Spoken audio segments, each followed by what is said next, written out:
Welcome to this session.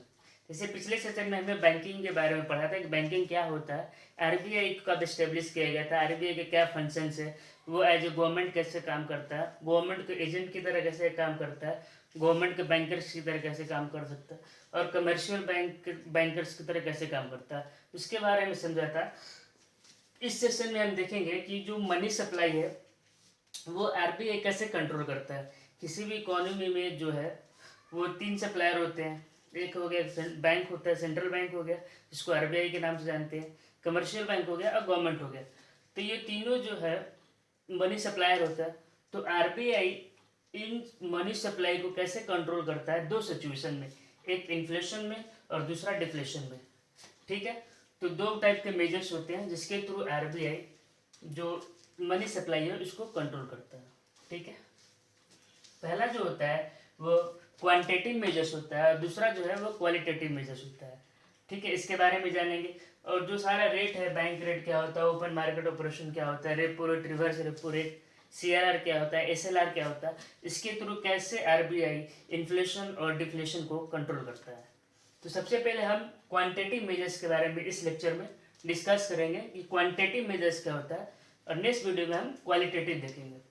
तो quantitative नाम से लग रहा है कि कुछ न्यूमेरिकली कुछ ऐसा मेजर्स होगा, इंस्ट्रूमेंट होगा जिसके थ्रू जो मनी सप्लाई है उसको कंट्रोल किया जाता है। ठीक है, तो जो आरबीआई होता है वो क्वांटिटेटिव मेजर्स को यूज करके इन्फ्लेशन और डिफ्लेशन को कंट्रोल करता है थ्रू द वेरियस रेट्स। तो सबसे पहले हम स्टार्ट करते हैं कि बैंक रेट क्या होता है। तो बैंक रेट वो रेट होता है जिसपे आरबीआई कमर्शियल बैंक को लोन देता है। ठीक है, उसके बदले में जैसे कमर्शियल बैंक क्या करता है, हमारे से डिपॉजिट्स को एक्सेप्ट करता है। बैंक का तो फंक्शन यही है कि जो डिपॉजिट्स है पब्लिक का उसको एक्सेप्ट करना और कुछ पैसा को रिजर्व रख के बाकी पैसे को क्या करता है, लोन दे देता है। तो इसी तरह आरबीआई भी कमर्शियल बैंक से क्या करता है, कमर्शियल बैंक को लोन देता है और उसके बदले में वो इंटरेस्ट चार्ज करता है। ठीक है, तो इन्फ्लेशन और डिफ्लेशन के समय क्या होता है कि आरबी देखिए, सबसे पहले हम समझते हैं कि इन्फ्लेशन क्या होता है। सिंपल भाषा में समझने की कोशिश करेंगे कि इन्फ्लेशन का मतलब होता है कि हमारा जो इकोनॉमी है उसमें पैसा का बढ़ जाना, और डिफ्लेशन है मतलब होता है कि पैसा को इकोनॉमी में घट जाना।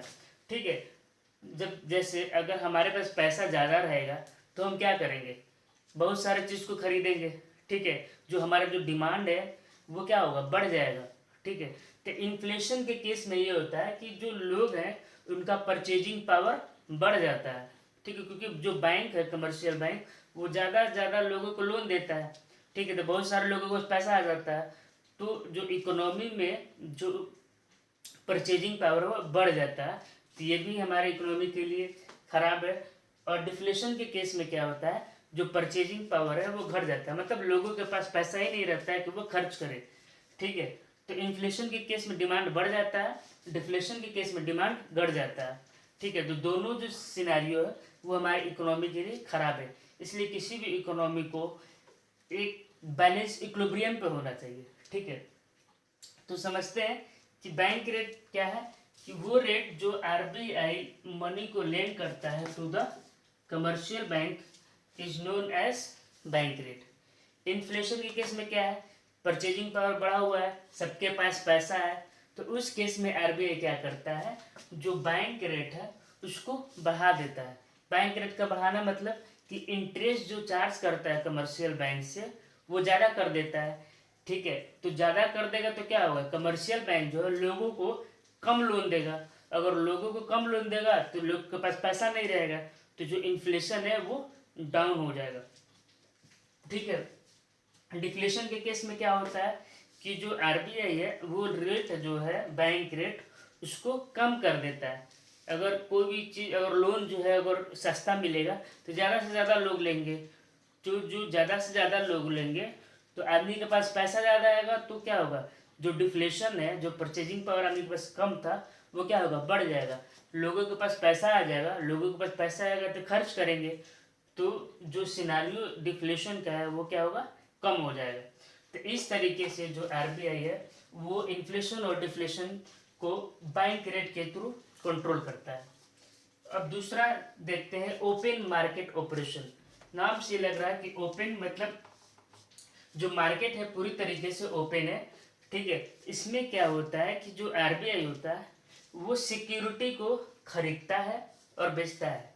तो in market open market operation RBI sell और परचेज करता है सिक्योरिटी को गवर्नमेंट के बिहाफ पे, ठीक है। तो in open market operation the RBI purchase and sell of the security on the behalf of government. अब समझते हैं कि ये कैसे काम करता होगा। देखिए, इन्फ्लेशन का मतलब परचेजिंग पावर बढ़ा हुआ है, इकोनॉमी, यही याद रखिए कि इकोनॉमी में पैसा बढ़ा हुआ है, उसको उनको डाउन करना है, ठीक है। तो इन्फ्लेशन में पैसा बढ़ा हुआ है, ठीक है, इकोनॉमी में पैसा बढ़ा हुआ है, तो आरबीआई क्या करेगा कि अपना जो शेयर्स है, जो अपने सिक्योरिटी है, वो लोगों को सेल करेगा, ठीक है। तो मेरे पास अगर सिक्योरिटी है और मैं आपको सेल करूँगा तो क्या होगा, मेरे यहाँ से सिक्योरिटी जाएगा और आपके यहाँ पास क्या है, पैसा बढ़ा हुआ, मतलब आपके पास पैसा है, तो आप मेरा सिक्योरिटी को खरीदेंगे और आपके यहाँ से जो पैसा है वो मेरे पास आ जाएगा, ठीक है। तो यही इसी तरह काम करता है आरबीआई। क्या करता है, इन्फ्लेशन के केस में सिक्योरिटी को सेल कर देता है, ठीक है। तो सेल करेगा तो आरबीआई से सिक्योरिटी जनरल पब्लिक के पास चला जाएगा और जनरल पब्लिक का जो पैसा है वो आरबीआई के पास आ जाएगा। तो इस तरीके से जो इन्फ्लेशन है वो कंट्रोल हो जाएगा। दूसरा केस देखते हैं डिफ्लेशन के समय में। डिफ्लेशन के समय में क्या है, लोगों के पास पैसा बिल्कुल भी नहीं है, इकोनॉमी में पैसा बिल्कुल भी नहीं है, तो उस केस में क्या करता है, अब हमारे पास क्या है डिफ्लेशन के केस में, सिक्योरिटी है लोगों के पास बहुत सारा सिक्योरिटीज है, तो आरबीआई क्या करता है कि जितना भी सिक्योरिटीज है वो सारा खरीद लेगा। तो आरबीआई सिक्योरिटी खरीदेगा तो पैसा कहाँ चला जाएगा, लोगों के पास। तो लोगों के पास जब पैसा चला जाएगा तो डिफ्लेशन का जो केस है वो बढ़ जाएगा, ठीक है। इसमें क्या करता है कि सिक्योरिटी को परचेज कर लेता है, ठीक है। अब तीसरा समझते हैं रेपो रेट क्या होता है।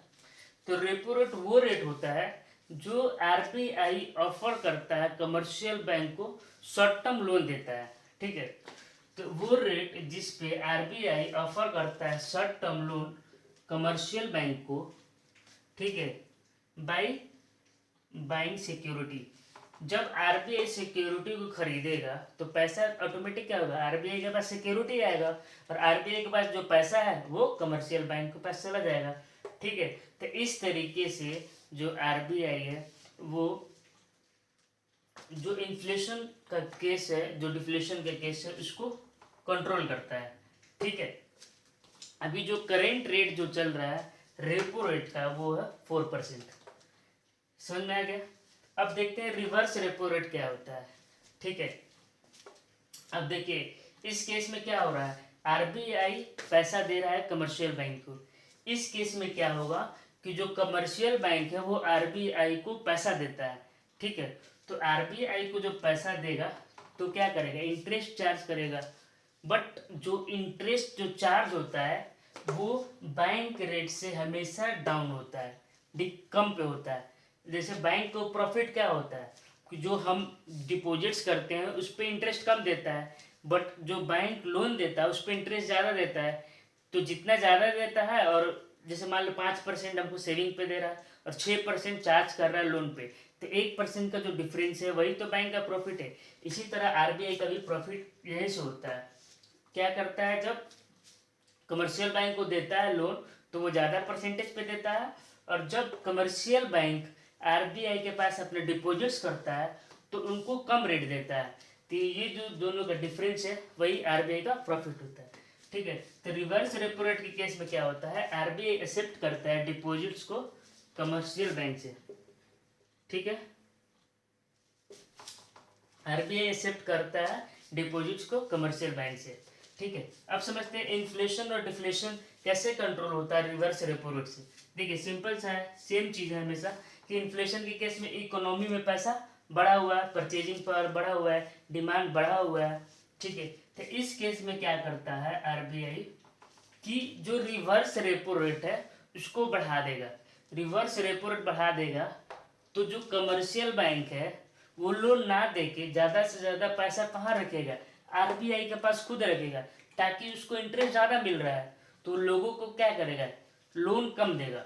तो लोन कम देगा तो इन्फ्लेशन ऑटोमेटिकली कंट्रोल हो जाएगा। समझ आ गया।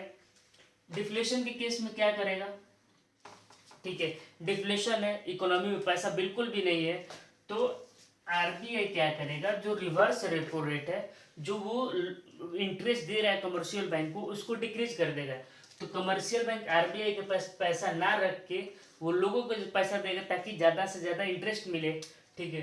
तो जब लोगों को पैसा देगा तो उस केस में क्या होगा, ऑटोमेटिकली जो डिफ्लेशन का जो सिचुएशन है वो कंट्रोल हो जाएगा, ताकि लोगों को पैसा देगा तो लोगों के पास पैसा आ जाएगा और जो डिफ्लेशन का जो केस है पूरी तरीके से ख़त्म हो जाएगा। इस तरीके से वो इन्फ्लेशन और डिफ्लेशन को रिवर्स रेपो रेट के थ्रू कंट्रोल करता है, ठीक है। अब समझते हैं सीआरआर क्या होता है। सीआरआर का मतलब होता है cash reserve ratio. Cash reserve ratio वो रेशियो होता है जो भी कमर्शियल बैंक है वो अपना टोटल डिपॉजिट्स का कुछ परसेंट आरबीआई के पास रखता है। ये कुछ परसेंट कैसे डिसाइड होता है, मतलब आरबीआई वो मान के चला है कि जो आदमी अगर मान लो कि 100 रुपये अगर बैंक में रखता है तो वो 100 रुपया एट ए टाइम वो नहीं विड्रॉल करेगा, ठीक है, उसका कुछ पैसा ही वो विड्रॉल करने के लिए आता है, ठीक है। तो जो कमर्शियल बैंक है 100 रुपये का कुछ परसेंट आरबीआई के पास रिजर्व पे रख देता है। वही जो रिजर्व है मतलब वो एज्यूम करता है कि आदमी इतना ही पैसा निकालेगा और सब बाकी पैसे को कमर्शियल बैंक लोन दे देता है, ठीक है। तो कैश रिजर्व रेशियो जो होता है वो रेशियो होता है, एक मिनिमम परसेंटेज होता है टोटल डिपॉजिट्स का जो कमर्शियल बैंक आरबीआई के पास रखते हैं, ठीक है। The cash reserve ratio are those ratio which every commercial bank has to maintain minimum percentage of the total deposits has to be kept with RBI, ठीक है। In case of inflation, inflation के case में पैसा बढ़ा हुआ है, ठीक है, लोगों के पास बहुत सारा पैसा है, डिमांड बढ़ा हुआ है, तो उस केस में क्या करेगा आरबीआई, जो कमर्शियल बैंक को बोलेगा कि जो कमर्शियल बैंक जो सीआरआर है कैश रिजर्व रेशियो उसको बढ़ा देगा। मतलब कि जो पहले अगर मान लो यहाँ से 4 रुपये अगर बस रखा जाता था तो उसको कहेगा कि आप 10 रुपये तक मेरे यहाँ रिजर्व करके रखो। तो पहले जो है लोगों के पास 96 रुपये खर्च करने का रहता था, अब क्या होगा, अब 90 रुपये होगा। तो पहले से इन्फ्लेशन क्या होगा, कंट्रोल हो जाएगा, ठीक है। तो इन केस ऑफ इन्फ्लेशन जो आरबीआई है वो सीआरआर को बढ़ा देता है, रिजर्व को बढ़ा देता है, अपने पास ज़्यादा पैसा रख लेता है, तो इन्फ्लेशन कंट्रोल हो जाता है। डिफ्लेशन के केस में पैसा नहीं है इकोनॉमी में तो वो क्या करेगा, सीआरआर को कम करेगा, जो रिजर्व है उसको कम करेगा ताकि लोग ज़्यादा से ज़्यादा खर्च करें और जो डिफ्लेशन का जो सिनेरियो है वो ऑटोमेटिकली बढ़ जाए, ठीक है। तो इस तरीके से आरबीआई कंट्रोल करता है इन्फ्लेशन और डिफ्लेशन को सीआरआर के थ्रू। करंट जो रेशियो है सीआरआर का वो 3% है, ये बहुत ही रेयर होता है, हमेशा मैक्सिमम 4% तक ही रहता है, ठीक है। रिवर्स रेपो रेट का 3.35% है, ये सब करंट डेटा से लिया हुआ है, ठीक है। अभी करंट जो रेट चल रहा है वही है। अब लास्ट देखते हैं कि स्टैट्यूटरी लिक्विडिटी रेशियो क्या होता है। देखिए इस केस में क्या होता है कि कुछ परसेंटेज टोटल डिपॉजिट्स का कमर्शियल बैंक आरबीआई के पास रख देता है। इस केस में क्या होता है, वही जो डिपॉजिट्स है वो सेंट्रल बैंक के पास ना रख के, आरबीआई के पास ना रख के वो अपने पास रखता है, उसको हम लोग बोलते हैं स्टैट्यूटरी लिक्विडिटी रेशियो, ठीक है। तो जो भी कमर्शियल बैंक होता है वो एक कुछ फिक्स परसेंटेज एसेट्स का वो लिक्विड फॉर्म में रखना पड़ता है। लिक्विड फॉर्म मतलब कैश के फॉर्म में रखना पड़ता है अपने पास, इसी को बोलते हैं एसएलआर, ठीक है। जो लिक्विड फॉर्म्स होता है, जो एसेट्स होता है वो 3 टाइप में होता है, एक कैश होता है, गोल्ड होता है और सिक्योरिटी होता है। जो मिनिमम जो है सब कमर्शियल बैंक को 200 करोड़ रखना पड़ता है, ठीक है। मिनिमम रिक्वायरमेंट जो है इतना कमर्शियल बैंक को रखना पड़ता है, जिसमें से 115 करोड़ जो है वो इन फॉर्म ऑफ गोल्ड होता है, कुछ कैश होता है और कुछ फॉरेन सिक्योरिटीज होता है। ठीक है, तो 200 करोड़ मिनिमम जो है वो एवरी कमर्शियल बैंक को रखना पड़ता है। अब समझते हैं इन्फ्लेशन के केस में कैसे कंट्रोल करता है। देखिए इन्फ्लेशन के केस में जो है पैसा बढ़ा हुआ है तो जो आरबीआई है वो क्या करेगा कि जो रेशियो है उसको बढ़ा देगा, बोलेगा तुम अपने पास ज़्यादा पैसा रखो और लोन कम दो। तो जब अपने पास ज़्यादा पैसा रखेगा कमर्शियल बैंक तो क्या होगा, लोन कम देगा, लोगों के पास पैसा कम रहेगा तो खर्च कम करेंगे, तो जो इन्फ्लेशन बढ़ा हुआ है वो घट जाएगा। हालांकि आने वाले वीडियो में हम इन्फ्लेशन अच्छे तरीके से पूरा फुल देखेंगे कि इन्फ्लेशन क्या होता है, इम्पैक्ट क्या होता है इकोनॉमी पे। बहुत ही अच्छा टॉपिक है, ठीक है, और बहुत ही बड़ा टॉपिक है, इसको 2-3 वीडियो में इसको कवर करना पड़ेगा। ठीक है, यहाँ पर बस आप समझिए कि इन्फ्लेशन का मतलब पैसा बढ़ा हुआ है इकोनॉमी में। डिफ्लेशन का मतलब क्या है कि इकोनॉमी में पैसा घटा हुआ है। तो इस केस में क्या करता है आरबीआई कि जो एसएलआर है वो डिक्रीज कर देता है, जो रेट है स्टैट्यूटरी लिक्विडिटी रेशियो उसको डिक्रीज कर देता है, तो लोगों के पास ज़्यादा पैसा देने को बच जाता है, कमर्शियल बैंक ज़्यादा लोन देता है, तो लोगों के पास पैसा आ जाएगा और डिफ्लेशन का जो केस है वो ख़त्म हो जाएगा। हालांकि जो करंट जो रेट है एसएलआर का वो है 18%। तो बहुत सारा चीज़ है इन्फ्लेशन में। इन्फ्लेशन टारगेटिंग क्या होता है, कब जो है इंडिया में इसको लिया गया था, ठीक है, सबसे पहला देश कौन है जो इन्फ्लेशन टारगेटिंग किया था, इसके बारे में भी हम लोग आने वाले वीडियोज़ में सारा का सारा कवर करेंगे। अगर आपको इस वीडियो अच्छा लग रहा है तो आप शेयर करिए लोगों के साथ ताकि ज़्यादा से ज़्यादा लोगों को पहुँच पाए। ठीक है, और ये जितना कंटेंट है आप बोर्ड एग्जाम्स के लिए और अदर कॉम्पिटेटिव एग्जाम्स में भी इसको यूज कर सकते हैं। ठीक है, ठीक है, इस वीडियो में इतना ही। Thank you so much.